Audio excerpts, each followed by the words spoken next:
Bismillahirrahmanirrahim. Assalamualaikum warahmatullahi wabarakatuh. Ila Nabi Mustafa sallallahu alaihi wasallam bikiramil Fatihah. Bismillahirrahmanirrahim. Alhamdulillahirabbil alamin arrahmanirrahim maliki yaumiddin. Iyyaka na'budu wa iyyaka nasta'in ihdinas siratal mustaqim. Siratal ladzina an'amta 'alaihim ghairil maghdubi 'alaihim waladdallin. أعوذ بالله السميع العليم من الشيطان الرجيم بسم الله الرحمن الرحيم الحمد لله رب العالمين والصلاة والسلام على أشرف الأنبياء والمرسلين سيدنا محمد وعلى آله وصحبه أجمعين وسلم رضي الله تبارك وتعالى صحابة رسول الله أجمعين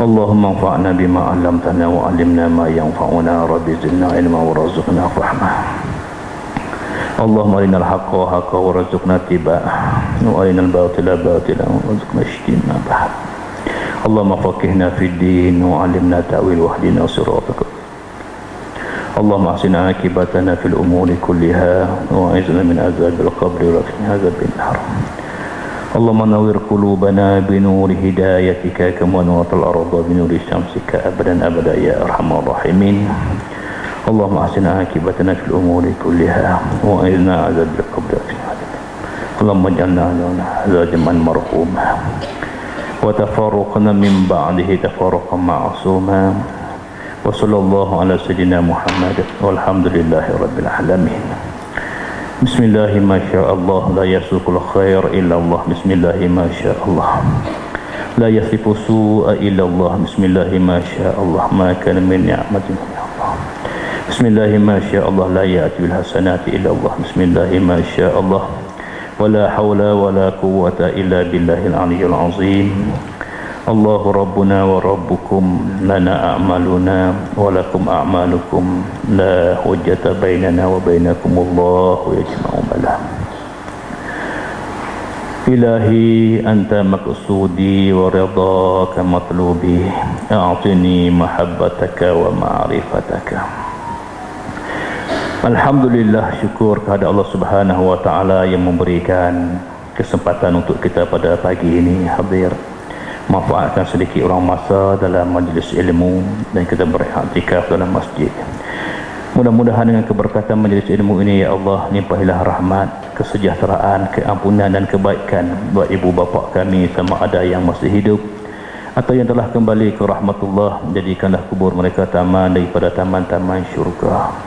Dengan keberkatan dan kemuliaan majlis ilmu ini ya Allah limpahilah rahmat, kesejahteraan, ketenangan dan kebahagiaan dalam hidup kami, rumah tangga kami, buat pasangan hidup kami.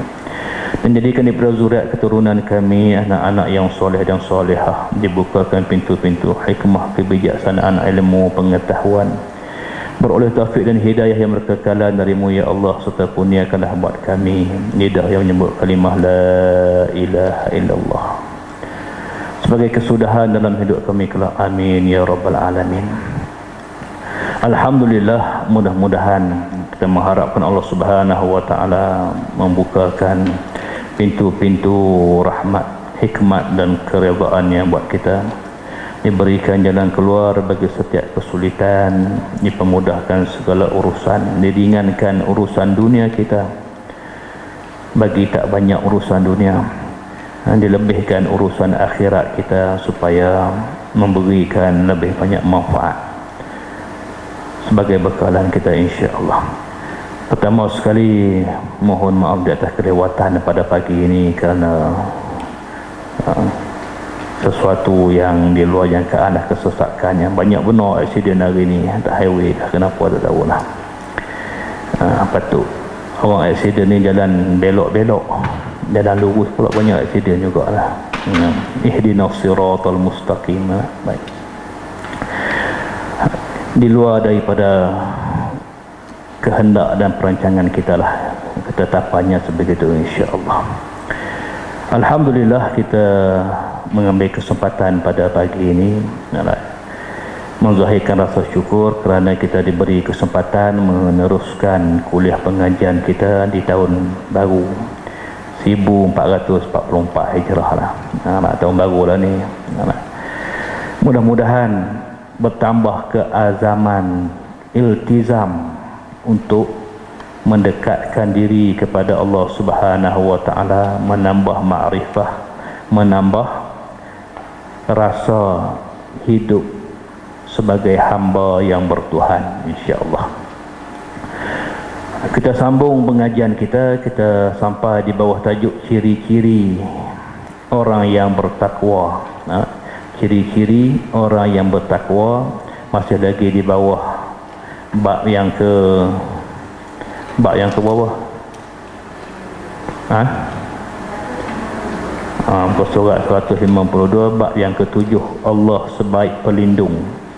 Allah sebaik pelindung. Dan ciri-ciri orang yang bertakwa. Kita dah sebut pada pertemuan yang lalu, ciri yang pertama, sentiasa memelihara sembahyang. Sentiasa memelihara sembahyang. Walladzina hum ala salatihim yuhafizun. Orang yang menjaga sembahyangnya. Allah kurniakan kepada kita sunnah yang besar, sunnah yang hebat, sunnah peninggalan Rasulullah SAW yang utama, iaitu solat. Solat sunnah yang besar, yang utama, yang ditinggalkan, yang kalau kita tak mengikuti contoh yang ditunjukkan oleh baginda sallallahu alaihi wasallam, sudah pasti solat menjadi ibadah yang diterima oleh Allah Subhanahu wa taala sekiranya tata cara pelaksanaannya menepati apa yang dilakukan oleh Rasulullah. Sallu kama raaitumuni usolli. Sembahyanglah kamu sebagaimana yang kamu lihat aku sembahyang. Maka kita tak dapat tengok bagaimana baginda sembahyang, maka kita mencontohilah apa yang disusun oleh para tabi'in, tabi'in, para salafus soleh yang hampir dengan baginda sallallahu alaihi wasallam. Bapak yang dirahmati Allah Subhanahu wa taala, nak merungkai sedikit rahsia dalam solat dari sudut istilah ta'rif fiqh. Kalau kita buka bab fiqh, ulama memberi makna as-solah dengan makna apa sembahyang? Pada bahasa sembahyang memberi makna doa. As-salatu lughatan ad-doa. Sembahyang pada bahasa memberi makna doa.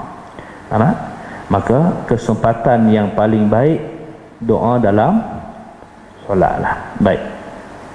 Dalam solat itu, di mana yang paling istimewa tempat doa yang paling istimewa? Di mana dalam solat yang merupakan kesempatan yang paling istimewa untuk menzahirkan doa kehendak kita ni? Kat mana? Sujud lagi? Di luar sembahyang tak boleh sujud? Boleh. Kan? Sujud syukur, sujud tilawah, sujud juga. Sujud apa lagi? Sujud fras. Kesempatan yang paling istimewa dalam solat, yang tak ada di tempat lain, hanya ada dalam solat saja. Kat mana? Ni semua rajin sembahyang ni. Duha 2 rakaat tak cukup. Buat berapa?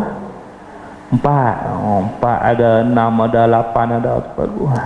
Maknanya baguslah. Tapi apabila kita memahami tentang hakikat dan ma'rifah dalam sembahyang, ada banyak, tapi nak sebut satu dah contoh pagi ini. Satu kesempatan yang paling baik menzahirkan kehendak dan keinginan kita doa, iaitu ketika membaca tahiyat. membaca tahiyat. Tempat lain ada tak baca tahiyat di luar sembahyang? Tak ada. Baca tahiyat hanya dalam solat aja. Fatihah di luar sembahyang boleh baca, zikir di luar sembahyang boleh baca, Quran di luar sembahyang boleh baca, bahkan dalam tahlil pun orang baca Fatihah dan ayat-ayat Quran yang lain, zikir. Tapi orang tak baca tahlil, tahiyat dalam tahlil ada. Buat tahlil lah, at-tahiyyatul mubarakah. Baik. Apa rahsia yang ada ketika tahiyat?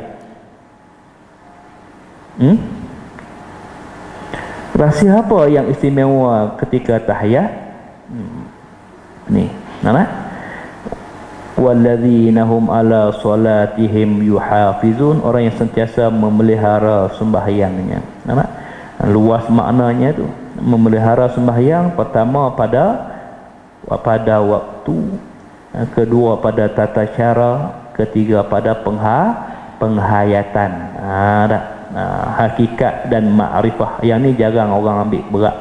Orang boleh jaga pada waktunya, orang pasti jaga pada kaedah melaksanakannya. Tak ada orang sembahyang subuh 3 rakaat, 4 rakaat, mesti 2. Zuhur pun 4, tak ada yang malah bab 2 kecuali qasar. Dalam musafir ataupun dalam keadaan tertentu. Maka hari-hari biasa, keadaan biasa mesti menjaga kaedahnya supaya betul. Tetapi satu lagi yang perlu dijaga dan dihayati ialah hakikat daripada perbuatan itu. Baik, ni kita ambil contoh begini satu membaca tahiyat, apa hebat dan istimewanya? Ketika kita duduk tahiyat, sama ada tahiyat awal ataupun tahiyat akhir lah, ketika kita melaksanakan ibadat solat, pertama kita menyebut at-tahiyyatul mubarakatus salawatu tayyibatu lillah. Itulah hakikat kehambaan kita. Hakikat kehambaan. Apa makna at-tahiyyah? Tahiyat tu makna apa?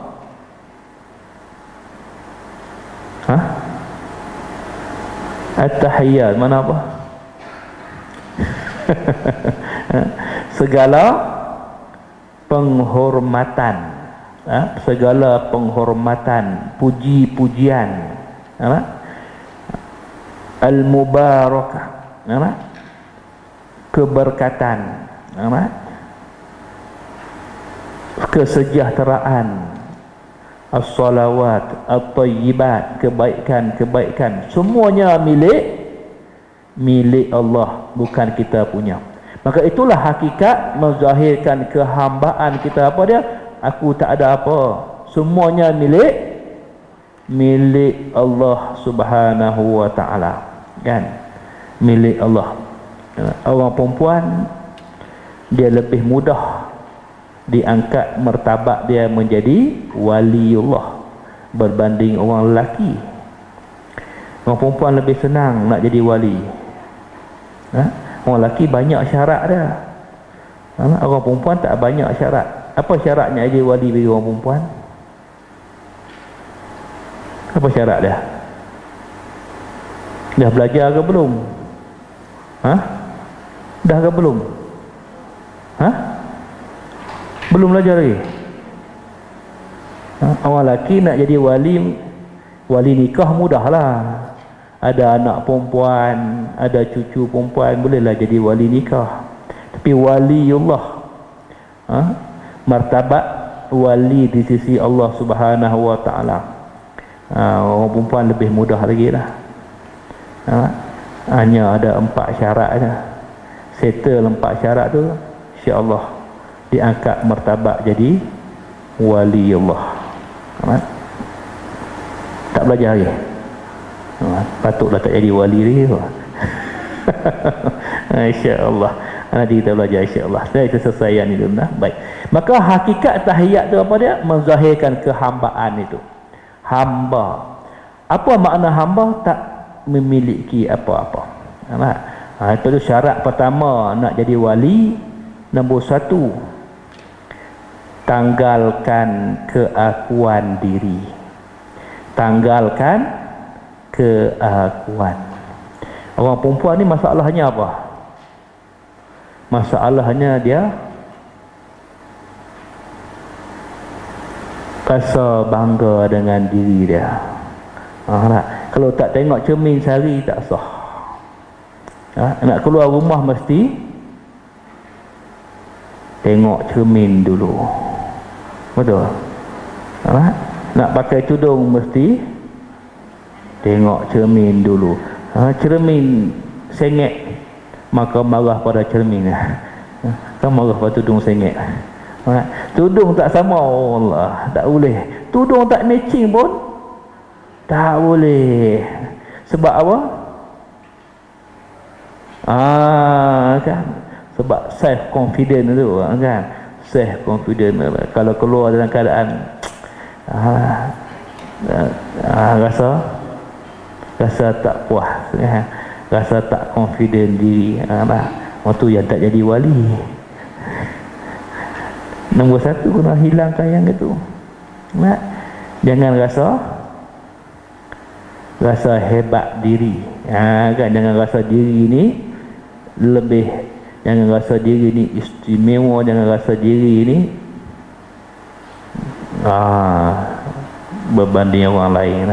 Rabi'atul Adawiyah waliullah, dan dia seorang perempuan yang cantik, waliullah. Tapi kalau dia jemput ataupun keluar untuk orang, dia akan mempamerkan keadaan diri yang selekeh, keadaan diri yang orang kata apa, kalau bedak ni memang tak pakai lah, beri nampak comok lah. Jadi bulan depan tengok yang datang semua baju tak iron, tudung tak iron, pakai selekeh. Sebab apa?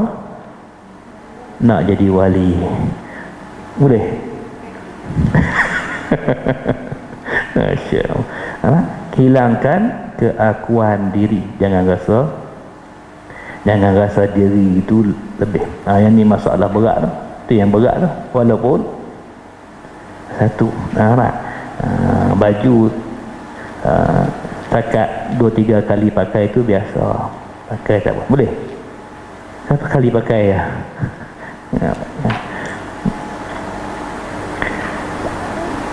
Self confident, kan?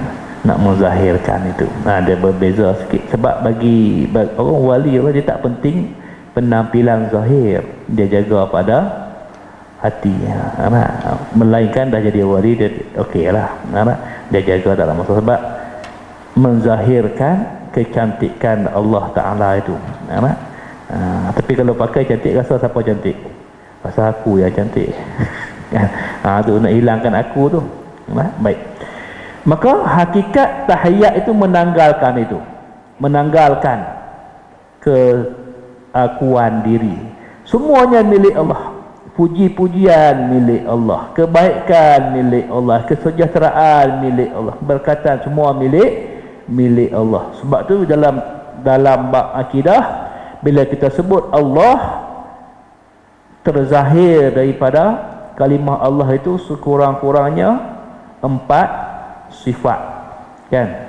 Dalam mengaji bab sifat 20 kan, Allah, sebut Allah, kena ada dalam hati kita ni 4 sifat yang terangkum di dalam kalimah Allah.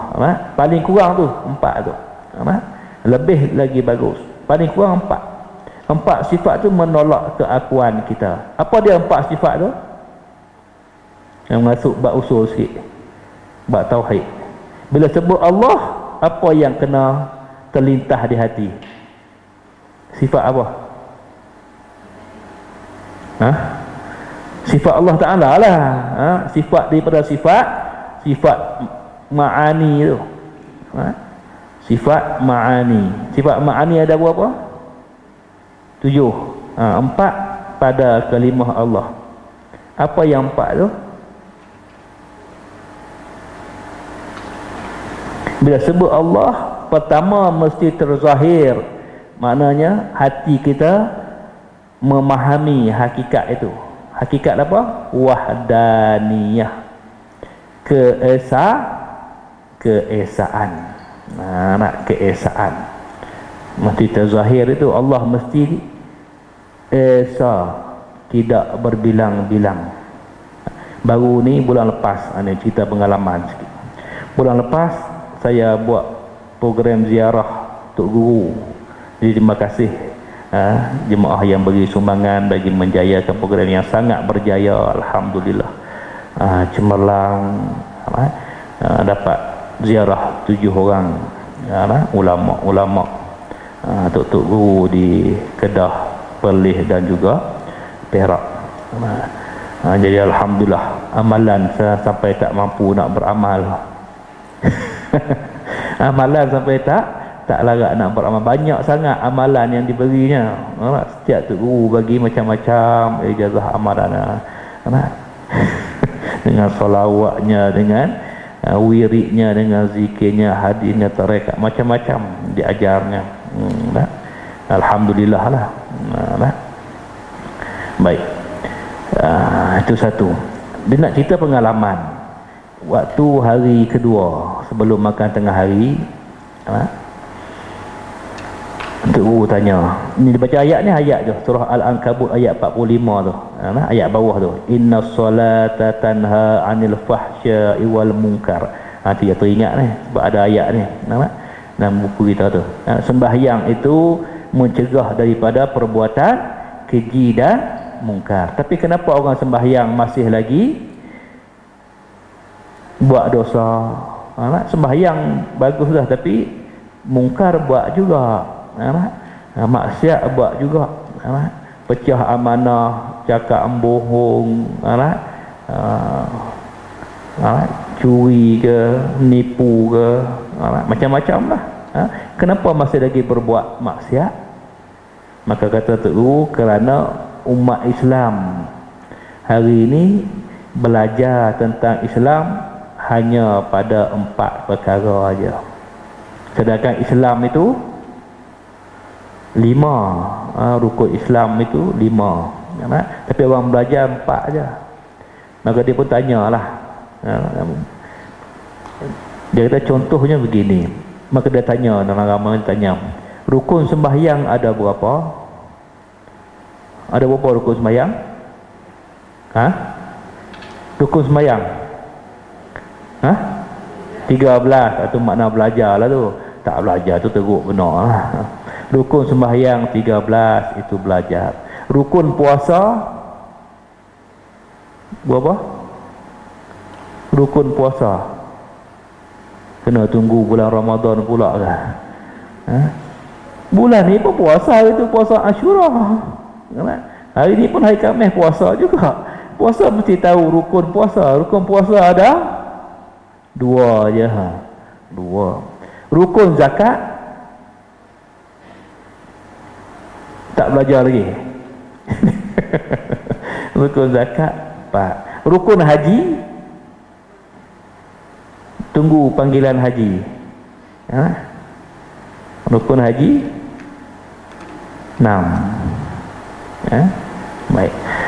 Itu maknanya kita tahu sembahyang, puasa, zakat, haji. Tapi ramai orang tertinggal bab syahadah. Islam bermula dengan sembahyang kan? Mula dengan syahadah. Mula dengan syahadah. Rukun syahadah berapa? Rukun syahadah berapa? Kalau syahadah hanya tak sah sembahyangnya, puasanya, zakatnya, hajinya, macam mana?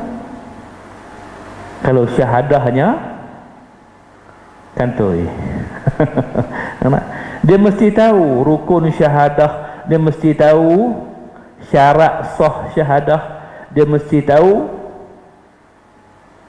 perkara yang membatalkan syahadah. Itu dalam kitab Diaul Murid, Syekh Daud Fatani sebut apa? Ibu bapa yang tidak mengajarkan anaknya tentang hakikat itu. 3 tadi ni, rukun syahadah, syarat sah syahadah, perkara yang membatalkan syahadah. Kita tak ajar pada anak kita, menyebabkan anak kita dalam keadaan tak tahu, maka kita menanggung dosa fardu kifayah. Kita tanggung dosa dia lah, sehingga dia tahu. Kita pun tak tahu macam mana. Dia kena belajar lah. Rukun syahadah 4, syarat sah syahadah juga 4, yang membatalkan syahadah juga 4. 4 campur 4 campur 4, 12 perkara. Baik. Itu kenapa? Kerana apabila syahadahnya tidak sempurna, menyebabkan ibadat lain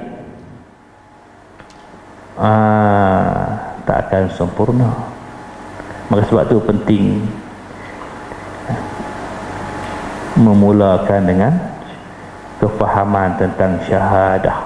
Baik, itu pengalaman bagi ziarah baru ni lah. Alhamdulillah, seronok bagi ziarah. Baik, maka bila kita sebut tahiyat, pertama menzahirkan hakikat itu. Itu kehambaan kita. Kedua, assalamu alayka ayyuhan nabi wa rahmatullahi wa barakatuh. Apa maksud ataupun hakikat daripada assalamu alayka ayyuhan nabi tu? Kita baca untuk apa tu? Baca untuk apa? Assalamu alayka ayyuhan nabi tu untuk apa? Menyampaikan salam. Menyampaikan salam, bagi salam kat Nabi. Waktu kita menyebut assalamu alayka ayyuhan nabi, hati rasa apa? Hati nak apa? Dan hati ni nak apa? Dalam hati nak apa? Maka diajarkan oleh para ulama, tu ajar apa? Bila sebut assalamu alayka ayyuhan nabi, hati ini mesti berdoa, ya Allah, sampaikanlah salamku pada Rasul sallallahu alaihi wasallam, agar baginda menjawab salamku. Itulah sebesar doa. Kalau salam kita dijawab oleh Rasulullah, sah kita sebagai umat dia. Tapi barang siapa yang menyebut assalamu alayka ayyuhan nabi hanya pada lisan, hatinya tidak teringat, hatinya tidak terlintas perkara itu, maka salamnya tidak akan dijawab oleh Nabi sallallahu alaihi wasallam, kerana munafik. Munafik ni maknanya apa? Mulut lain, hati lain. Hati ingat apa? Ingat nak makan siakap 3 rasa, ingat nak masak apa, ingat nak pergi mana. Mulut sebut assalamu alayka ayyuhan nabi wa rahmatullah, tak ada nilai semayang. Itu hakikat menyebut assalamu alayka, ya. Doa yang paling istimewa. Apa dia?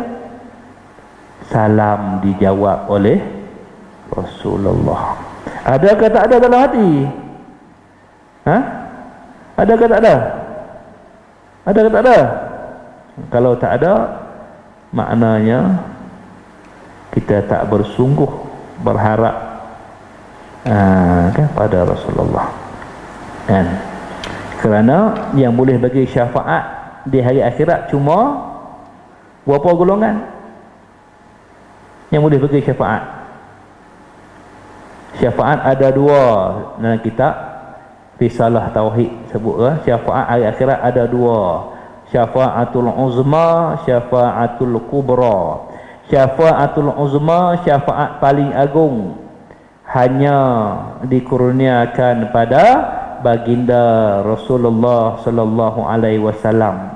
Dengan sebab itulah baginda boleh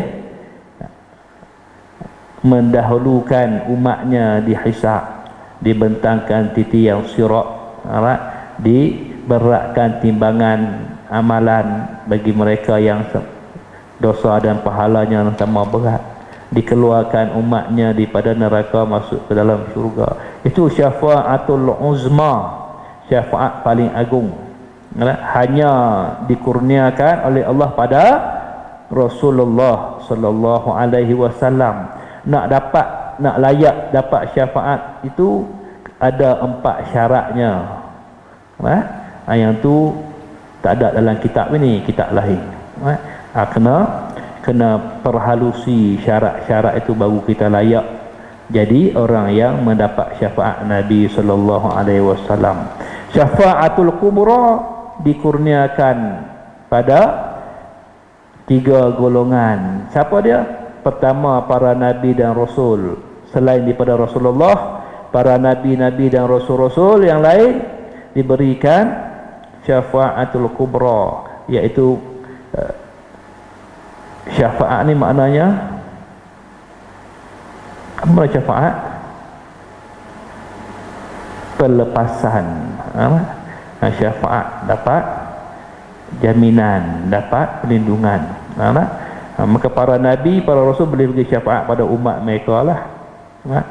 Kita syafaat Rasulullah sallallahu alaihi wasallam. Yang ketiga, para malaikat. Para malaikat boleh bagi syafaat. Sebab tu bersahabatlah dengan malaikat, berkawanlah dengan malaikat. Pernah jumpa malaikat? Tak pernah jumpa.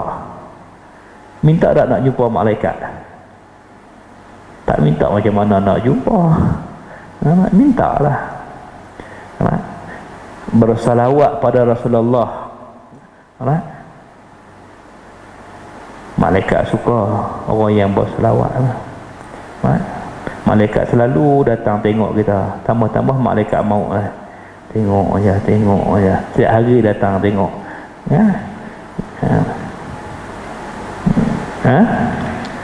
Sebab tu Nabi ajar kita dalam doa iftitah.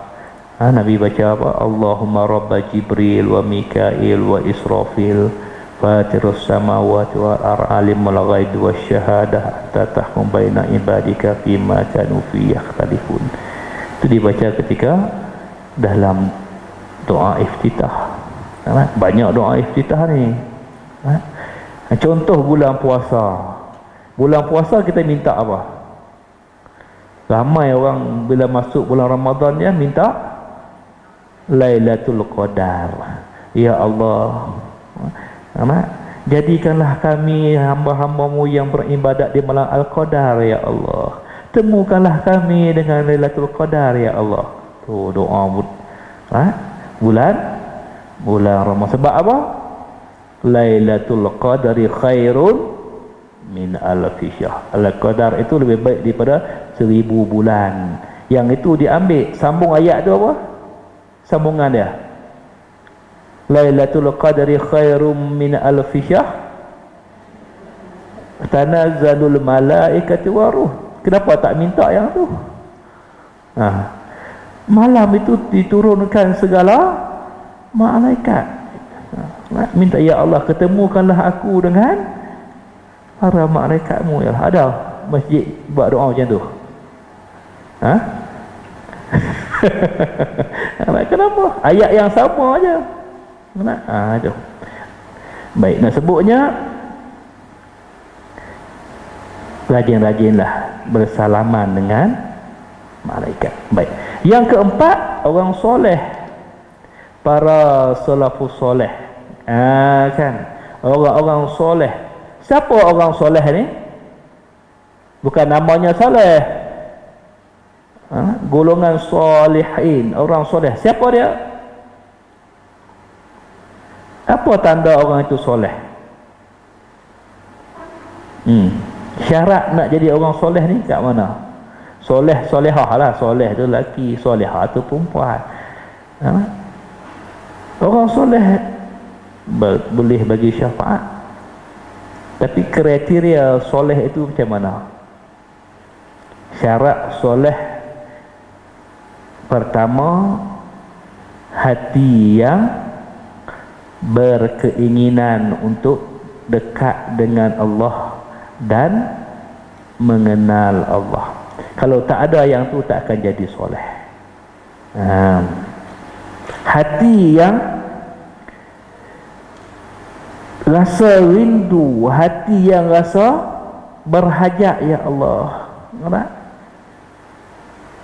kurniakanlah kepadaku ma'rifahmu, ya Allah. Hati yang dibuka hijab. Hijab apa? Hijab nak rasa hadirnya Allah. Hati yang rindu hanya pada Allah, hati yang berhajat hanya pada Allah. Keinginan itu ada dalam hati, itu bermakna Allah telah pancarkan dalam hatinya cahaya makrifat. Keinginan itu ada. Keinginan apa? Nak dekat dengan Allah, nak kenal Allah Ta'ala tu. Keinginan itu. Selagi mana tak ada keinginan itu, martabatnya awam, kata orang biasa. Dah ada ke belum keinginan? Maka sebab itu kita diajar ketika membaca dalam tahiyat, assalamu alaina wa ala ibadillahi salihin. Ketika kita baca tu, hati ni nak apa? Hati nak apa? Baca ke tak baca? Bacalah, mesti baca rukun. Ketika menyebut assalamu alaina wa ala ibadillahi salihin, hati berkata, ya Allah, ketemukanlah aku dengan hamba-hambamu yang soleh, ya Allah. Jadikanlah orang soleh itu sebagai teman hidupku, ya Allah. Jadikanlah hidupku ini bersama orang soleh, ya Allah. Itulah hakikat daripada kalimah itu. Ada ke tak ada waktu baca tahiyat? Tak ada. Patutlah payah nak jumpa perempuan ni, bukan main-main, ini serius kok nama. Sebab tu sejak saya diajar cara ini dan saya jadikan itu sebagai kebiasaan. Jaga sembahyang, sampaikan salam aku pada Rasulullah, sampaikanlah salam pada orang soleh. Ya Allah, jadikanlah hidup aku ni dapat bersama orang soleh. Allah bagi. Sebab tu saya suka pergi ziarah alim ulama. Allah muka. Kalau nak pergi, Masya Allah, dipermudahkan urusan. Balik pada ziarah bulan lepas ni, nak pergi ziarah pula, insya-Allah doa. Saya nak pergi Ayala dan Patani ujung bulan 10 ni, tengah doa tu, dan dapat persetujuan daripada Baba Abdul Razak, Baba Basit, Baba Man. Saya pun tak pernah jumpa, tak pernah kenal, tapi saya tengok ceramah kat YouTube, ceramah dekat FB ulama-ulama Patani yang mengajar kitab-kitab lama ni. Saya cuba berhubung, alhamdulillah, telefon jawab, minta bagi tahu, bapa saya ni nak datang ziarah, nak bawa kawan-kawan satu bah lah, 40 orang nak datang. Bila nak datang? Datang insya-Allah. Insya-Allah. Nak ikut? Nak ikut kita boleh atur. Kalau nama, Masya Allah, membina hubungan dengan orang soleh. Sebab itu dalam tafsir surah Al-Haqqah, ada tak surah Al-Haqqah dalam Quran? Ada? Ada ke tak ada? Ada. Tengok surah Al-Haqqah ayat 30. Allah Ta'ala sebut apa dalam surah Al-Haqqah ayat 30? A'udzubillahi minasyaitonirrajim. Khuzuh faghulluh summal jahim salluh. Nampak? Pegang dia, tangkap dia, ikat dia, kemudian seret dia dan campak dia ke dalam neraka aku, kata Allah Ta'ala. Tu ayat itu menceritakan tentang gambaran hari akhirat. apabila seseorang itu ditimbang amalan dia lalu didapati maksiat dosanya lebih berat daripada pahala kebajikan dia, maka Allah kata khuzuh, wahai malaikat, tangkap dia,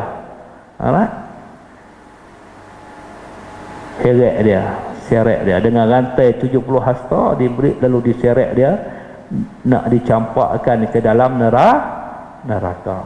Waktu dia diseret itu, ini dalam tafsir sebut apa? Waktu dia diseret oleh malaikat nak dicampak ke dalam neraka, waktu itu malaikat tanya dia 3 soalan. Kan? Malaikat tanya 3 soalan. Apa soalan dia? Hei si fulan, hei Nomah. Nak sebut nama wali tak tahu. Sebut nama yang tahu je lah. Waktu engkau hidup di dunia dulu, engkau ada tak pergi belajar dengan mana-mana alim ulama, orang soleh? Kau pergi tak ambil ilmu daripada mereka? Pernah tak kau pergi belajar? Dia kata tak sempat, saya sibuk uruskan jadual masjid, jadual kuliah. Sibuk dengan kerja, sibuk dengan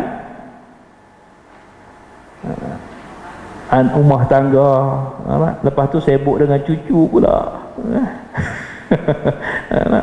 Waktu muda sibuk dengan anak-anak, waktu dah pension, dah tua, cucu pula. Bukan orang sini lah, tempat lain lah. Maka tak sempat itu, dia kata. Kemudian malaikat tanya lagi, habis tu kau waktu di dunia dulu, ada tak engkau pernah duduk bersama dengan orang alim, duduk makan minum sama dengan orang alim? Tak juga, dia kata, tak sempat juga. Geng aku, geng ahli mesyuarat tingkap, geng sama lah, tak sempat juga. Maka yang ketiga, malaikat tanya apa? Engkau ada tak kenal mana-mana orang alim yang engkau kenal dia kenal engkau?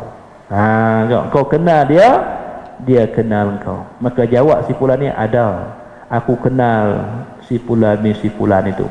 Disebutlah nama seseorang yang dia kata orang soleh ini. Lalu malaikat pun tanya penjaga syurga, siapa jaga syurga?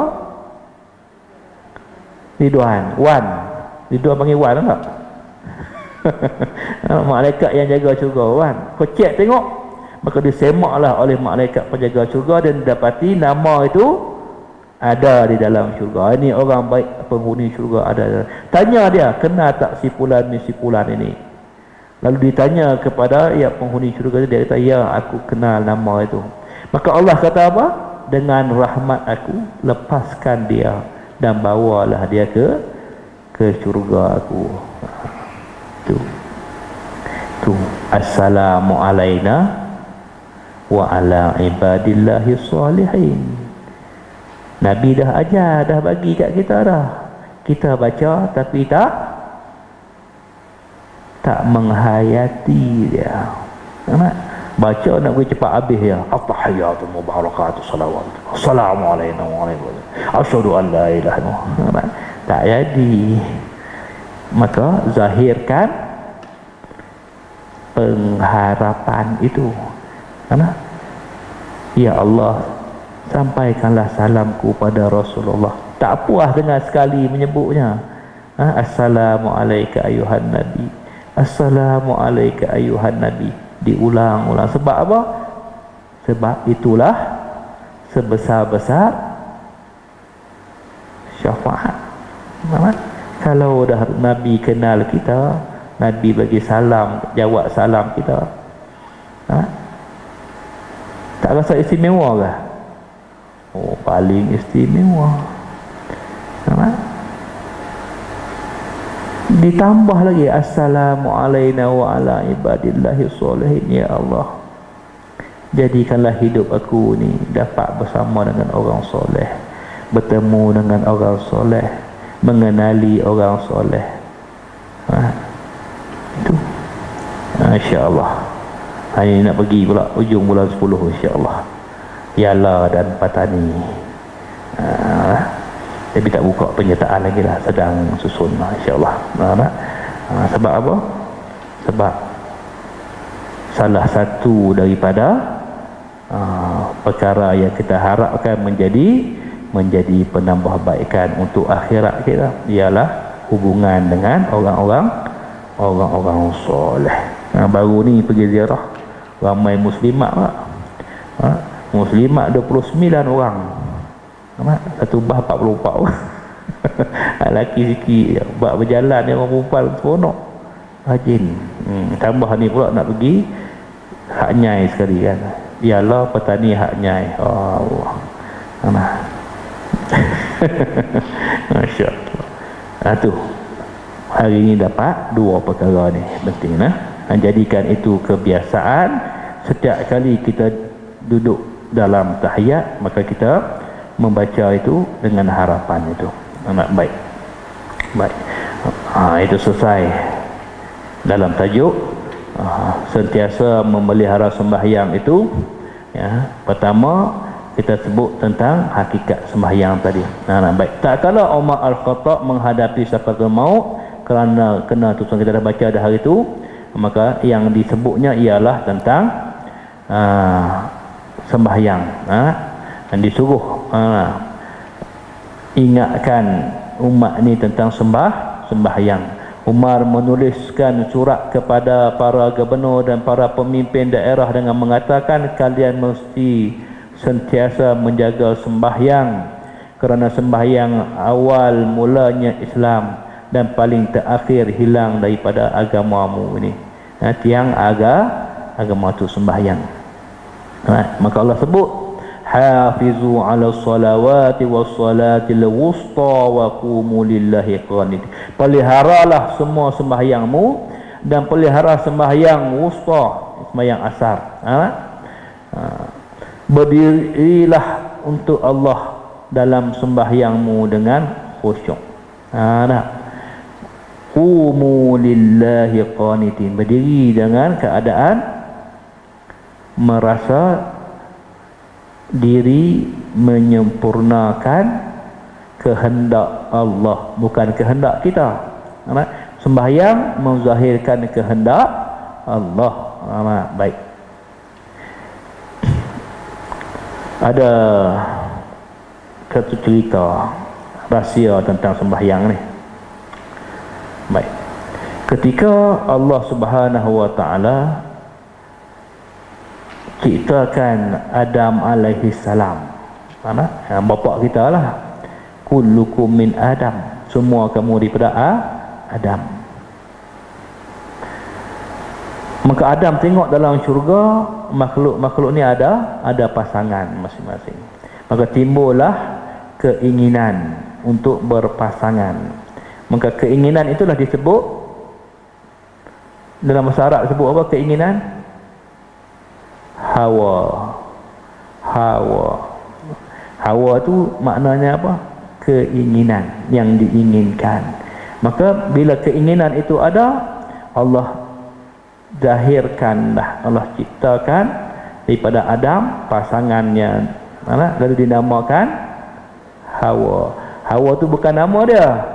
Hawa itu keinginan Adam tadi, maka terzahirlah Hawa.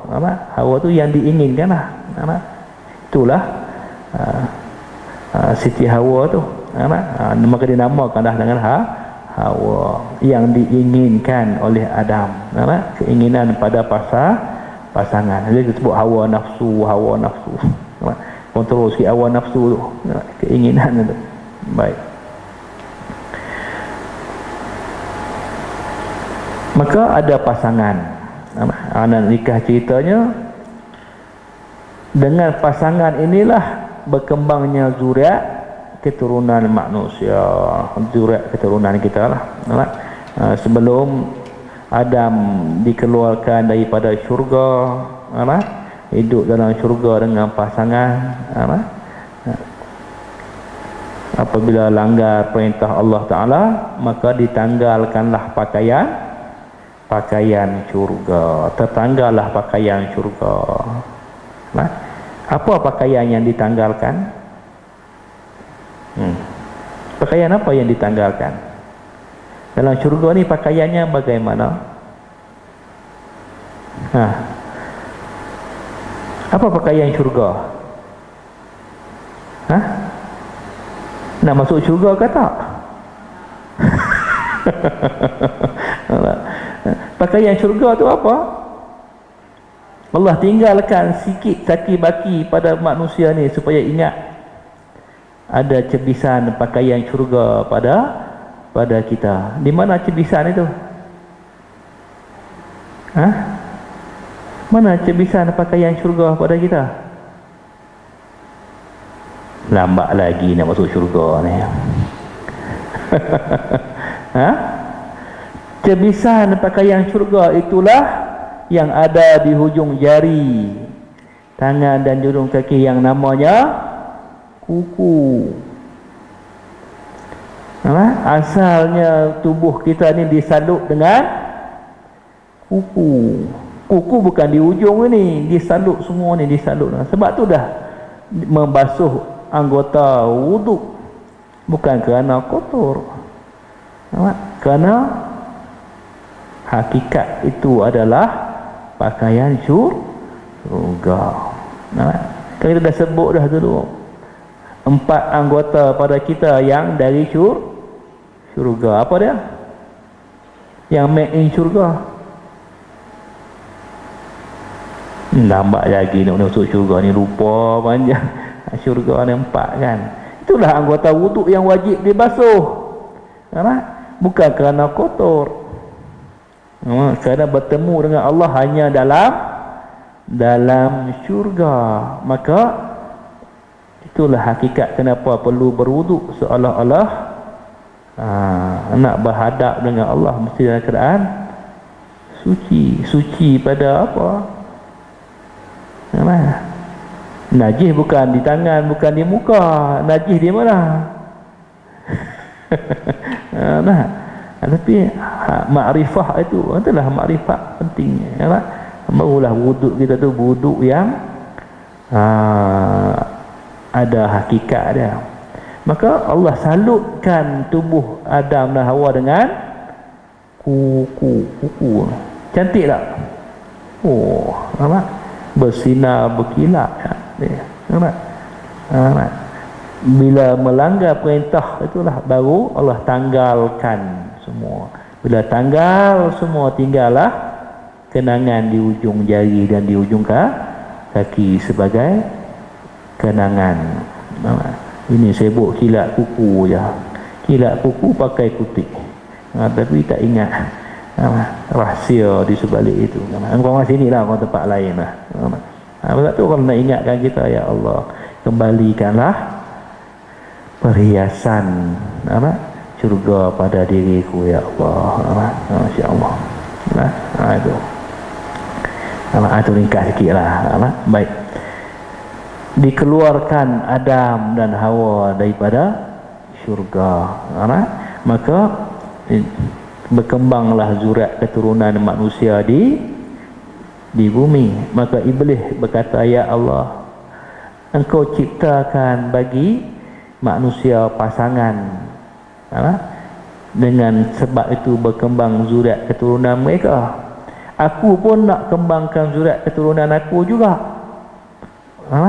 Bagaimana aku nak mengembangkan zuriat keturunan aku sedangkan aku tak ada pasangan? Pasangan iblis apa dia? Apa pasangan iblis? Iblis ada jantan betina tak? Ada? Jin lain. Jin macam kita, jin tak kena jin tuan lah, dia makhluk yang ada taklif macam kita juga. Ada laki, ada perempuan, ada syariat. Jin pun ada Islam, ada kufur. Sebab tu jin ada ketetapan macam kita juga. Ada dosa pahalanya, halal haramnya, sama macam manusia juga hidup dia. syurga neraka pun ada. Cumanya dia terzahir, dia terhijab daripada pandangan kita. Dulu ni sama, sama. Maka Allah perintahkan Nabi Allah Syis, anak pada Nabi Adam, yang menutup hijab, yang menutup hijab antara manusia dengan yang dulu. Masa zaman Nabi Adam dan Nabi Syis boleh kahwin lagi. Sebab tu Nabi Syis ada isteri daripada jin, ada isteri dari manusia. Itu panjang cerita dia. Tapi dah ditutup tu, ayah buka lah hijab tu, buka kan. Lain macam pula kita nak hidup. Baik. Maka iblis ini mengembang zurat keturunannya bagaimana? Nak lahirkan syaitan-syaitan. Macam mana iblis mengembangkan zurat keturunan dia?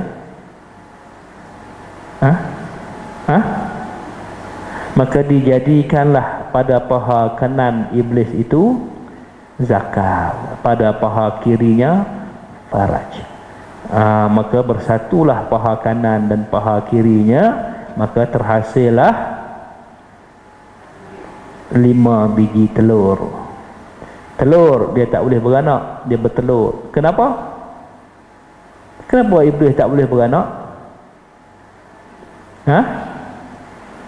Kerana Allah tak bagi pada dia satu kemuliaan yang namanya rahim. Ini semua ada rahim. Bukan nama rahim. Rahim. Rahim itu apa? Salah satu daripada asma Allah Subhanahu wa taala, Ar-Rahman Ar-Rahim. Nampak? Itu beza manusia dengan iblis. Iblis tak ada itu, tak ada sifat itu. Manusia ni Allah bagi kemuliaan dengan sifat rahimnya. Sebab tu disebut syurga di bawah tapak kaki ibu. Mudahnya seorang ibu melangkah masuk ke syurga, seolah-olah satu langkah lagi. Sebab bersamanya dah ada satu keistimewaan, iaitu sifat penyayang. Penyayang, kasih sayang, rahim. Sebab tu jangan sampai hilang sifat itu. Hilang yang itu jadi macam iblis. Iblis cemburu dengan manusia kerana Allah kurniakan kelebihan itu. Tapi manusia bila hilang kemanusiaannya, lebih jahat daripada iblis lagi. Anak pun dibuangnya, dicampak, dibunuhnya. Teruk. Ada.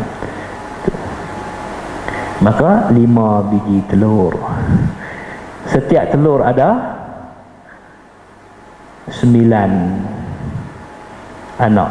Setiap telur 9 anak.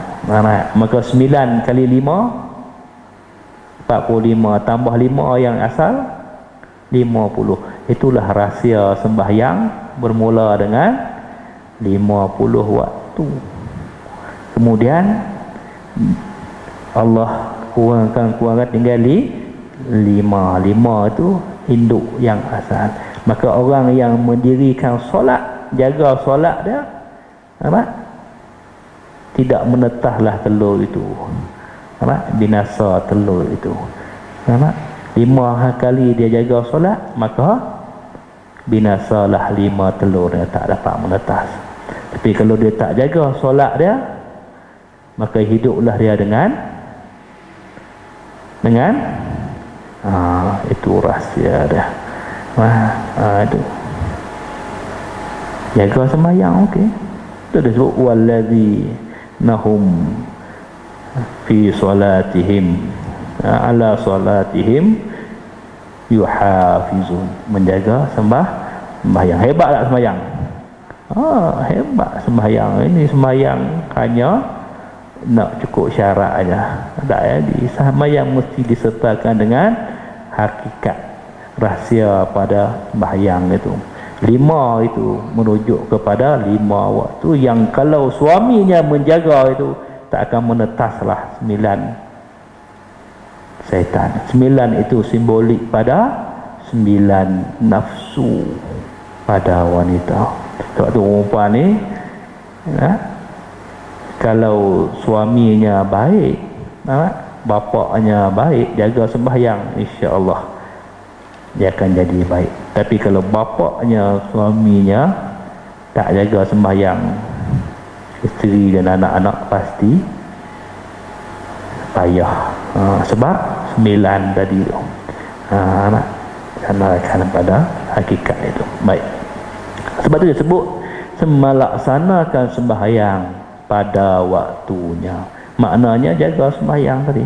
Apabila kamu menunda-nundanya sampai keluar daripada waktunya, maka Allah tidak akan menerimanya kecuali kerana uzur yang dibolehkan, dan itu akan sia-sia belaka dan akan dilemparkan kembali ke muka orang tersebut. Lalu sembahyang itu pun berkata, kamu akan disia-siakan Allah sebagaimana kamu mensia-siakan aku.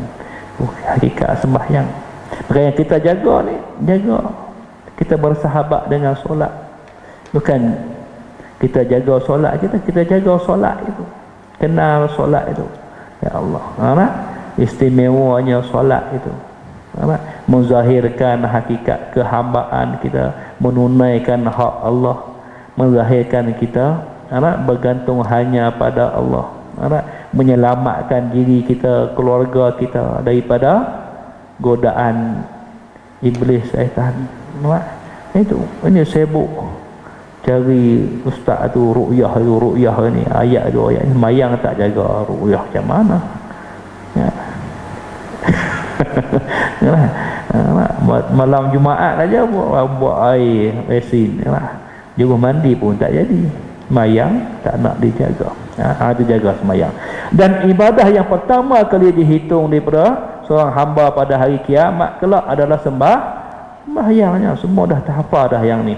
Siapa yang memelihara sembahyang, maka Allah akan memeliharanya tak kala pelbagai pemahaman tidak berguna lagi. Akal-akal tersesat dan pemikiran tidak boleh difungsikan lagi. Habis. Tak jaga sembahyang tak ada nilai. Maka beratkan. Maknanya apa? Jaga sungguh. Pastikan kalau ada anak lelaki pergi sembahyang kat masjid, sembahyang kat surau, jangan sembahyang di rumah. Itu kerana soleh itu terzahir daripada itu. Lelaki lah, perempuan tak apalah. Jaga sembahyang. Perkara yang menjadi jaminan untuk kita. Baik. Itu kenal sembahyang. Sembahyang bukan menyembah Allah. Sembahyang bukan menyembah Allah. Allah tak perlu kepada disembah. Sembahyangnya kita menzahirkan kehendak Allah itu. Allah yang memerintahkan untuk kita melaksanakan ibadah itu. Kita melaksanakan ibadah itu sebagai tanda kita hamba yang memenuhi kehendaknya. Hamba yang memenuhi kehendaknya. Terjaga sembahyang. Masya-Allah. Rasulullah sallallahu alaihi wasallam bersabda kepada Abdullah bin Mas'ud radhiyallahu anhu, tak kala Abdullah bertanya kepada beliau tentang ibadah yang paling utama dan paling baik, maka Rasulullah SAW bersabda, melaksanakan sembahyang tepat pada waktunya. Sallu ala waqtiha. Sembahyanglah kamu pada waktunya. Waktu ni maksudnya apa? Dalam ketetapan itu. Zuhur pada waktu zuhur lah, sebelum asar. Kerana waktu ni terbahagi pada berapa? Waktu afdal, waktu wajib, waktu harus, waktu makruh dan waktu haram. Waktu yang paling afdal masuk waktu kita solat lah, itu paling afdal. Kemudian jadi wajib bila dah masuknya waktu dan kita tidak ada perkara lain yang boleh menghalang, maka wajib atas kita segera sembahyang. Segera sembahyang. Lewat sikit kerana ada urusan lain, maka jatuh pada waktu yang baik, sunnah dah. Lewat lagi jadi pada waktu yang harus. Hampir nak habis waktu jadi waktu yang makruh lah. Makruh. Tak elok lah. Tak suka, Allah tak suka. Tak suka sebab apa? Melewat-lewatkan. Sengaja melewat-lewatkan, tak suka. Haram, tinggal sembahyang lah saja. Memilih untuk tidak solat. Baik. Maka itulah maksud memelihara agama. Sembahyang itu tiang kerana dalamnya terangkum syahadah dan juga ibadah kita tadi.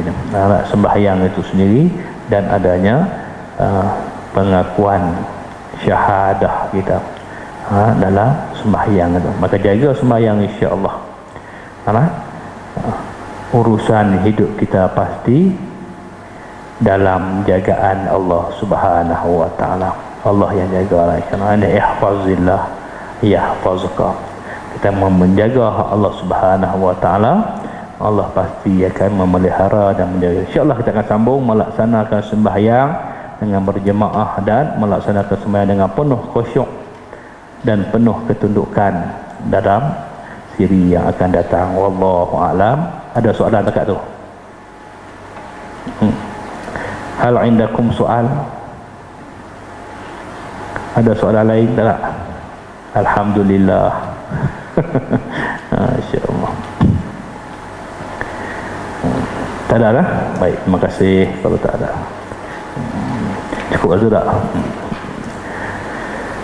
Bismillahirrahmanirrahim. Alhamdulillahirabbil alamin wassalatu wassalamu ala asyrafil mursalin sayyidina Muhammadin wa ala sahbihi ajma'in. Allahumma anfa'na bima 'allamtana wa 'allimna ma yanfa'una, rabbi zidna ilman warzuqna fahma. Allahumma aghnina bil ilmi wa zayyinna bil hilmi wa akrimna bit taqwa wa jamilna bil afiyah. Allahumma aftah alaina hikmataka wa nashur alaina min khazaini rahmatika ya arhamar rahimin. Allahumma nawwir qulubana bi nuri ma'rifatika. Allahumma nawwir qulubana bi nuri ma'rifatika. Allahumma nawwir qulubana bi nuri ma'rifatika ya arhamar rahimin. Allahumma ij'al jam'ana hadza jam'an marhuma wa tafarruqna min ba'dihi tafarruqan ma'suma. Allahumma rabbana atina fid dunya hasanatan wa fil akhirati hasanatan wa qina azaban nar wa adkhilna jannata ma'al abrar ya 'adil ya ghaffar ya arhamar rahimin. Wa sallallahu ala sayyidina Muhammad walhamdulillahi rabbil alamin. Aqulu qawli hadza astaghfirullah li wa lakum wa lisal muslimina wal muslimat fastaghfiruh innahu ghafurur rahim. Wassalamualaikum warahmatullahi wabarakatuh. Subhanakallahumma wa bihamdika subhanakallahumma wa bihamdika asyhadu an la ilaha illa anta astaghfiruka wa atubu ilaik. Subhanakallahumma wa subhanakallahumma wa asyhadu an la ilaha illa anta astaghfiruka. Bismillahirrahmanirrahim. Wal 'asri innal insana lafi khusr. Wa tawasaw bil haqq wa tawasaw bis sabr. Ila liqa insyaallah. Maaf zahir dan batin.